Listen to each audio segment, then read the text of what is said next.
Hi, on today's video I'm going to make a corned beef and cabbage pie. This is a recipe that I found years ago in a magazine somewhere. I've kind of customized it over the years. First thing we're going to do is melt a stick of butter, or 8 tablespoons of butter. Let that melt down here. You're also going to want to preheat your oven to 375 degrees. Now, you could saute this in your Instant Pot if you want to, but I find it easier just to do it right on the stove top here. So after the butter melts, we're going to add in a couple of onions and 4 cups of cabbage. Okay, so I've got my onions in there, sauteing here for just a minute or so. And then we're going to add in 4 cups of cabbage. Diced up here, I chopped it up here a few minutes ago.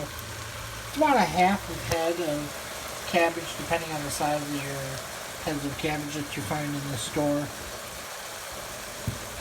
Cabbage is really cheap. We're going to mix this up a little bit. We're going to put a lid on this. We're going to let this cook down for about 10 minutes. This recipe also calls for a tablespoon of caraway seeds, which unfortunately I'm out of right now, and that's okay. We can just skip the caraway seeds. So you've got your butter, your 4 cups of cabbage, a cup of onions. We're just going to cover that and let that cook for about 10 minutes. It's going to cook down really soft.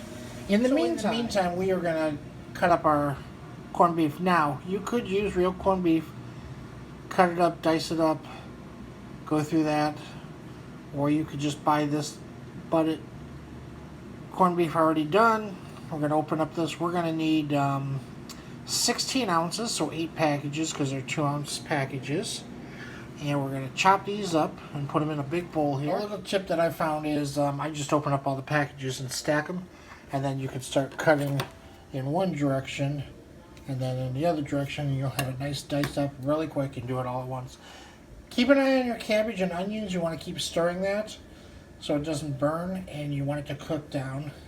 And I'm letting this cook down here, like I said, about 10 minutes. By the time you're done with the cutting up the corned beef and the other items that we're going to need, this will be cooked down nicely. This is looking really good, so keep an eye on that. Okay, so I have my corned beef all chopped up here.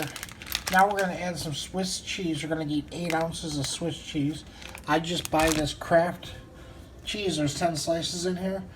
We're going to open this up, stack them, and then just cut them crisscross again to make them into chunks. So I've got my corned beef chopped up. I've got my cheese all diced up and chopped up here.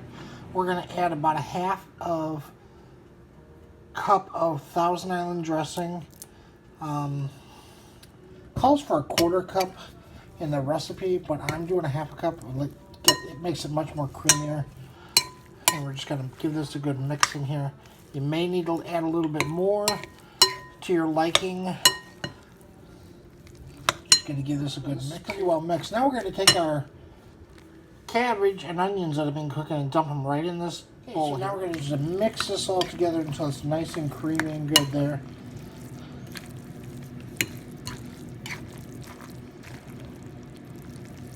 Okay, so here's my mixture. It's all done.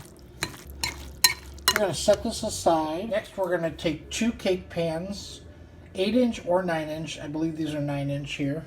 And we are going to put a dough in the bottom of this. Now, you could make your own dough from scratch. I made a video on pizza dough, making homemade pizza, so you could use that pizza dough recipe. This particular recipe saw the Pillsbury pop-open biscuits. You just put them in there and spread them out, run them up the edge. I'm going to try this puff pastry that I got. We're going to unroll this here. Okay, so this pastry hangs over a little bit, which I knew it would. We're just going to trim it. We're going to take that trimming, we're just going to add it to the pieces, to the places where it's not overhanging, so it's a complete pan. I'll fill in that hole over there, and I'll be back. Okay, so I did have a little bit of scrap left over, but not much from doing it this way. But the pan is completely covered in this. So we're going to do the other pan the same way. So I have my 2 pie fillings ready here to go, or my pie is ready to go. We're just going to take our mixture, we're going to divide it in half and put it in each one of these here. Just take a spoon, use the back of the spoon here and spread these out evenly.